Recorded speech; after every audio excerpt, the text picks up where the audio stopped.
Mulai ceritanya. Trapped in the concept, falsely accused was used and misled, bitch. I'm hoping you fucking rest in peace.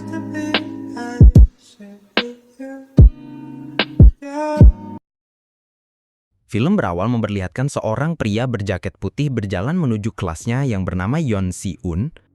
Karena namanya agak sulit dihafal, maka sama Mimin ubah Si Ujang aja ya guys. Hehe. Lanjut ke cerita. Di dalam kelas, ia mengerjakan soal matematika di papan tulis. Ia ternyata sangat pintar dalam pelajaran sekolah.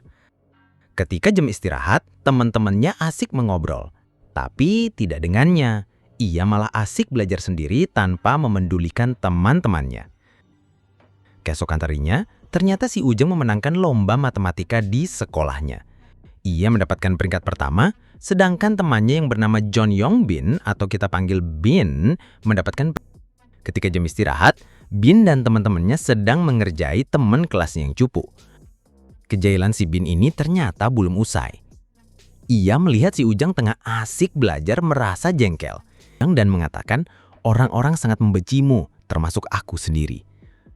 Tapi si Ujang bodoh amat apa yang dikatakan si Bin. Ketika mereka saling tatap, tiba-tiba pintu kelas dibuka dengan kasar. Ternyata anak-anak klub baseball masuk sedang mencari Anso yang ternyata ia sedang tidur pulas. 안소,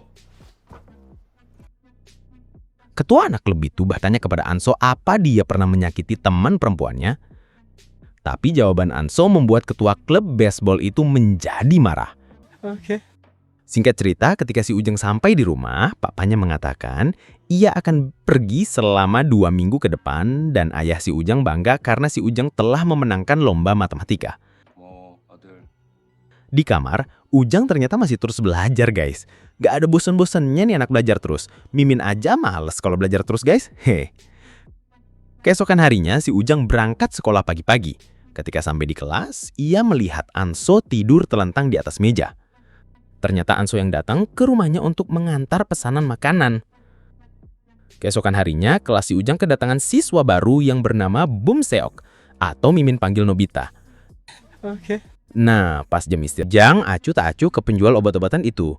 Si Ujang menyuruh mereka menyingkir dari hadapannya. Mereka tersinggung nih dengan ucapan si Ujang sebelum mereka mulai berhenti kelas. Ternyata Nobita nggak dipanggil wali kelas, melainkan Bin ngancem Nobita untuk menuruti perintahnya. Jika tidak, Bin akan membuli Nobita seperti di sekolah sebelumnya. Mau tidak mau, Nobita pun menyetujuinya. Singkat cerita, pas ujian berlangsung, Nobita melakukan aksinya dengan pura.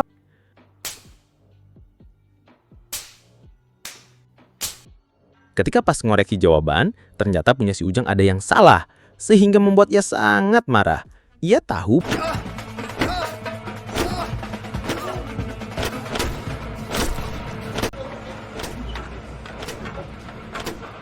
jago kalau masalah berantem, jadi si Ujang kalah telak. Ketika akan melanjutkannya lagi, tiba-tiba Bu Salsa datang dan meneriaki mereka, sehingga mau tak mau mereka menghentikan baku hantamnya. Setelah kejadian tadi, Bin dibawa ke rumah sakit untuk dirawat. Bu Salsa dan si Ujang juga ke sana menjenguk Bin. Setibanya di sana, si Ujang dimarahin sama ibunya Bin, tapi si Ujang membela diri bahwasannya Bin duluanlah yang memulainya. Si Ujang juga memberikan bukti sehingga membuat orang tua Bin diam 1000 bahasa. Mampus lu, hehe. Setelah dari rumah sakit, si Ujang langsung pulang ke rumahnya. Ternyata ayah si Ujang udah pulang dari luar kota. Melihat anaknya terluka, ayah si Ujang menanyakan apa dia berkelali di sekolah. Tapi si Ujang cuek aja. Ia langsung meletakkan tasnya dan mulai belajar lagi. Emang gak pernah bosen ya anak kalau disuruh belajar terus? Mimin aja males kalau belajar terus guys. Hehe. Keesokan harinya, setibanya di kelas, anak-anak buah Bin menghampiri si Ujang dan menantang duel. Mendengar itu, si Ujang langsung meladeni tantangan anak buah Bin. Ia lantas keluar toilet. Anak-anak kelas mendengar itu langsung berkerumun untuk melihat duel mereka. Setibanya di kamar mandi, si Ujang menutup pintu dan langsung mengeluarkan pedang naga puspanya. Hehe, bercanda guys. Si Ujang mengeluarkan pulpen mematikannya. Melihat si Ujang mengeluarkan pulpen, anak buah Bin mundur. Mereka teringat kejadian kemarin, mental mereka menciut sehingga mereka tidak berani menyerang. Melihat itu, si Ujang keluar meninggalkan mereka. Di luar toilet, anak-anak kelas berkerumun mengikuti si Ujang. Mereka menyatakan hasil duel. Merasa jengkel, si Ujang balik menanyakan kepada mereka, apa kalian temanku? Di rumah sakit, Bin didatangi pria si rambut panjang yang bernama Hyong.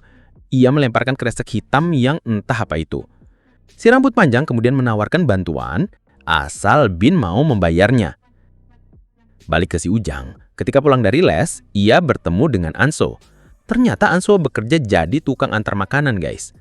Esok paginya, si Ujang berangkat sekolah pagi-pagi. Di kelas masih belum ada tuh anak-anak kelas, kecuali Anso yang tidur di meja pojok. Mungkin Anso ini nggak punya rumah kali ya. Singkat cerita, ketika bel istirahat, si Ujang ngajak Anso makan di kantin. Hubungan mereka berdua makin hari makin dekat. Si Ujang udah mulai terbuka, nggak introvert lagi ke Anso. Di lain tempat, anak-anak sekolah terjebak pinjaman uang akibat kalah main judi online. Mereka pinjam ke rentenir agar bisa mendapatkan uang lagi untuk berjudi. Si rambut panjang kemudian menemui Bin. Mereka merencanakan sesuatu agar bisa menjebak si Ujang. Ketika pulang sekolah, si Ujang dihadang oleh Bin dan kelompok si rambut panjang. Si Ujang kemudian dibawa ke suatu tempat. Di belakang, Nobita melihat Ujang dibawa pergi. Ia berlari ke kelas dan meminta bantuan Anso. Tapi Anso menolak karena ia harus bekerja hari ini. Akan tetapi Nobita tidak kehabisan cara. Ia menawarkan uang 2 kali lipat dari gajinya. Mendengar itu Anso langsung setuju. Kemudian mereka berangkat ke TKP. Balik lagi ke si Ujang.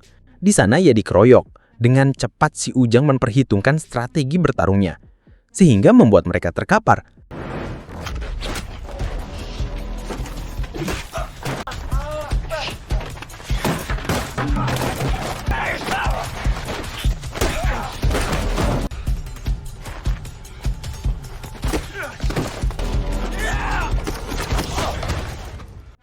Ketika merasa udah menang, ternyata si rambut panjang menyerang balik, membuat si Ujang kewalahan. Ketika si Ujang terdesak, datang nih penyelamat bumi. Siapa lagi kalau bukan Nanso? Akhirnya datang juga nih bocah.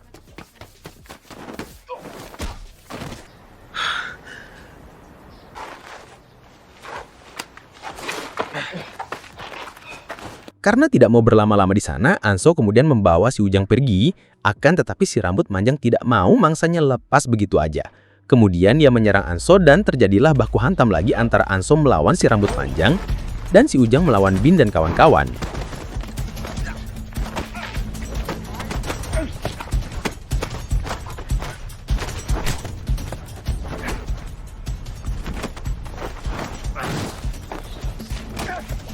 Keadaan si Ujang nggak menguntungkan. Pada saat genting, Nobita datang membantu si Ujang. Dan pada akhirnya kelompok si rambut panjang pergi dan melepaskan mereka. Setelah pertempuran barusan, mereka pergi makan. Di sana mereka mendapat hukuman akibat Ansong telat datang. Jadilah tuh mereka jadi pegawai sementara. Setelah bersih-bersih, mereka makan bersama dan mereka bertiga mulai akrab. Beda halnya di tempat si rambut panjang, ia dimarahin dan dipukul habis-habisan oleh bosnya bernama Gilsu. Mampus lo.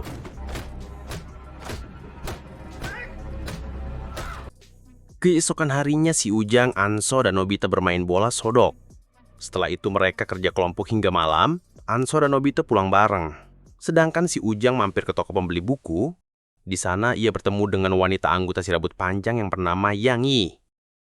Yang Yi mengajak si Ujang untuk menemaninya makan dan memberikan nomor teleponnya agar mereka bisa berkomunikasi. Di rumah sakit, Bin melihat si rambut panjang tangannya diperban. Ia pun menghampiri dan menanyakannya. Ternyata di depan Gilsu sudah menunggu Bin. Gilsu ingin meminta bantuan Bin. Di dalam markas Gilsu di sana banyak anak buahnya yang berada di sana. Gilsu saat itu sedang menginterogasi orang yang sudah minjem duit ke dia. So baik nih orang. Ternyata ada udang di delik batu.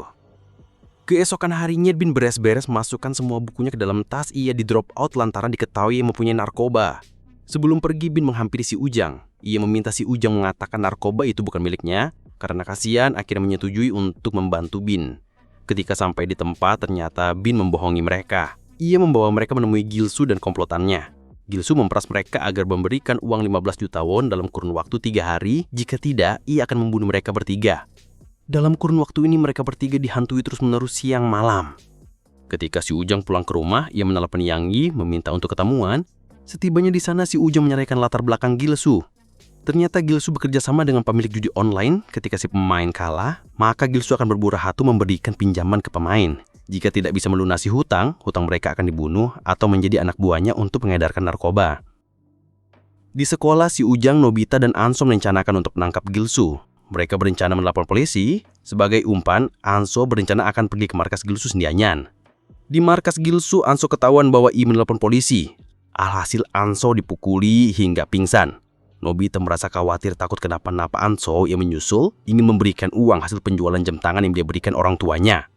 Ketika polisi sampai di markas Gilsu, di sana ternyata mereka sudah melarikan diri. Alhasil polisi pulang tidak bisa menunjukkan penyelidikan. Si Ujang tidak menyerah gitu aja. Ia mencari jalan agar bisa masuk ke dalam markas hingga ia menemukan celah dan masuk ke dalam. Di dalam si Ujang tidak menemukan bukti apapun, semua sudah dibawa lari.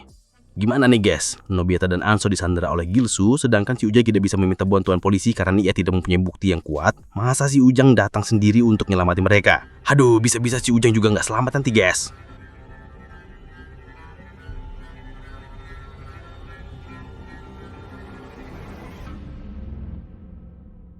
Jika kalian suka video ini, nanti aku buatin part 2-nya guys. Setuju ya? Oke. Terima kasih yang sudah nonton sampai habis.